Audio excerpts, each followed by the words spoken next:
terus ya melakukan edukasi kepada masyarakat, terus menyebarluaskan ilmu, terus mendakwakan kebenaran, ya itu adalah misi saya dalam bergerak di dunia content creators ini.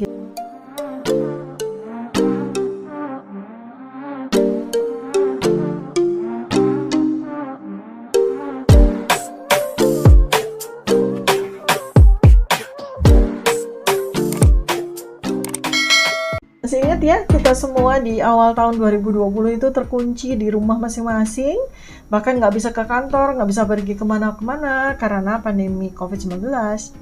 Lalu semua orang jadi gabut berjamaah ya, jadi kita nggak ngerti mau ngapain lagi di rumah. Ya, buat yang masih kerja sih jadi work from home, konsepnya WFH.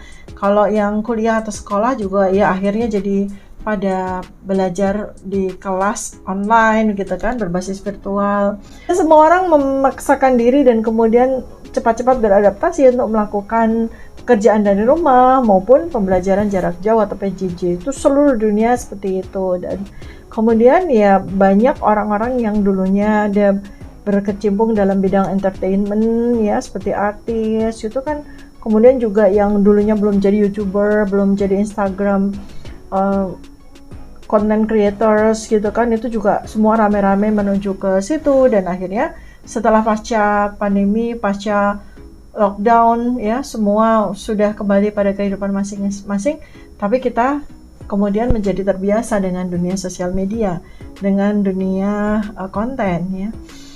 Nah, kemudian juga selain itu kan banyak juga kan orang-orang yang nggak ngerti mau ngapain, akhirnya kan marak ya TikTok, kemudian juga Instagram, masing-masing dengan segala macam yang bisa dilakukan deh dengan kontennya masing-masing lah gitu ya. Yang bisa joget-joget ya joget-joget, yang bisa masak ya masak, yang bisa berkebun ya berkebun, pokoknya semua dipamerin lah gitu ya. Apa yang bisa dilakukan di rumah dipamerin, yang bisa make up artis ya akhirnya pada jadi mua dadakan ya, pokoknya gitulah.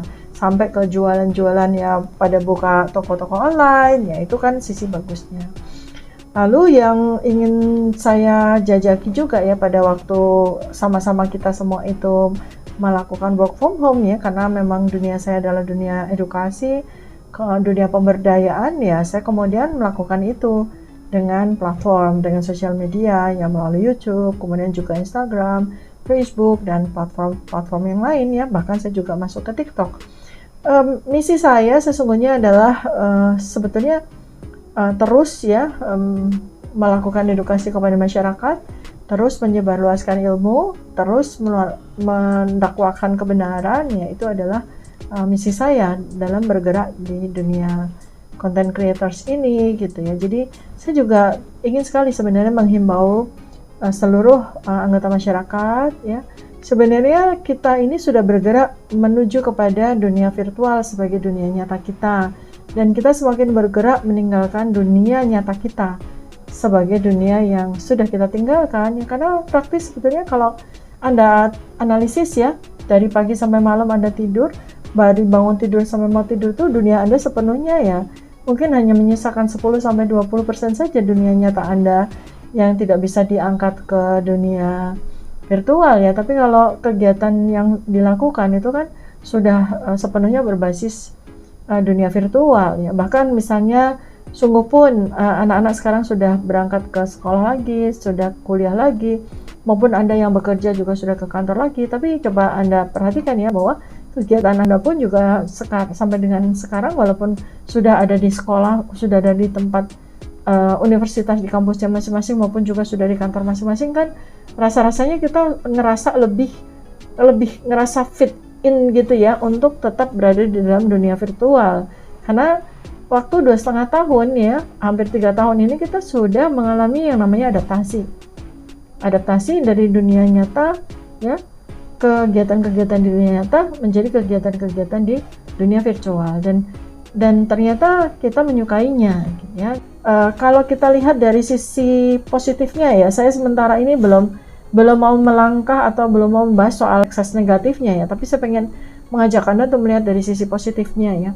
Bukankah sekarang pemirsa Anda itu banyak sekali gitu ya, kalau misalnya Anda mempostingkan konten yang Anda buat ya, video yang Anda buat itu Anda posting di mana platform yang Anda sukai, misalnya Instagram atau YouTube atau TikTok begitu kan, pemirsanya berpotensi banyak sekali ya. Satu tuh dari para followers Anda, juga mungkin dari orang-orang yang bukan followers tapi karena konten Anda menarik jadi dilihat dan engagement-nya itu bisa besar sekali gitu ya. Jadi orang yang view itu nanti dia akan menyebarkan kepada orang lain dan kemudian akan memberikan pengaruh terhadap apa yang mereka lakukan, perilaku belanja mereka, atau mereka menjadi tertarik untuk mengikuti apa yang Anda contohkan di konten Anda gitu ya. Itu engagement namanya. Itu bisa beribu-ribu, bahkan bisa berjuta-juta ya, tergantung kepada berapa tingkat ketertarikan orang terhadap konten Anda gitu ya. Jadi jangan diabaikan itu. Misalnya lebih saya ingin tekankan ya, bahwa saat ini sebenarnya konten itu bisa loh Anda jadikan sebagai ladang untuk menabung ya, sebanyak mungkin amal jariah ya. Apa yang kita bisa lakukan dengan konten itu ya, kita sebarluaskan ilmu. Anda memiliki ilmu apa, atau Anda mendapatkan suatu ilmu yang menarik yang membuat Anda terinspirasi dari orang lain, Anda bisa postingkan itu sebagai konten Anda ya. Kemudian Anda buat video berdasarkan dari apa yang disampaikan oleh seorang pakar, seorang ahli, atau orang yang menjadi inspirator Anda bisa buat konten. Kemudian juga apa yang Anda bisa lakukan di rumah misalnya, atau pekerjaan Anda misalnya, atau karya Anda, atau hasil sesuatu yang Anda produksi gitu kan, barang atau jasa yang bisa Anda produksi, Anda bisa jadikan itu sebagai konten. Dan ya mudah-mudahan itu akan menjadi bagian dari tabungan amal jariah Anda gitu ya. Begitu juga dengan kebaikan ya, sebagaimana ajaran dari agama Islam ya, bahwa sangat penting bagi kita untuk mendakwahkan atau menyebarluaskan ilmu walaupun hanya satu ayat gitu ya. Itu kan sangat ditekankan di situ. Jadi sebarluaskan kebaikan walaupun itu hanya satu jenis kebaikan saja. Dan insya Allah justru dengan media virtual seperti ini tuh, potensi untuk memberikan pengaruh baik kepada banyak orang itu akan menjadi sangat-sangat terbuka lebar. Jadi marilah yuk kita sama-sama bikin konten yang positif, kita sama-sama bikin konten yang isinya adalah ilmu, kebenaran, juga konten-konten yang isinya mendakwahkan kepada kebaikan dan mengajak kepada kebaikan dan menjauhi kemungkaran.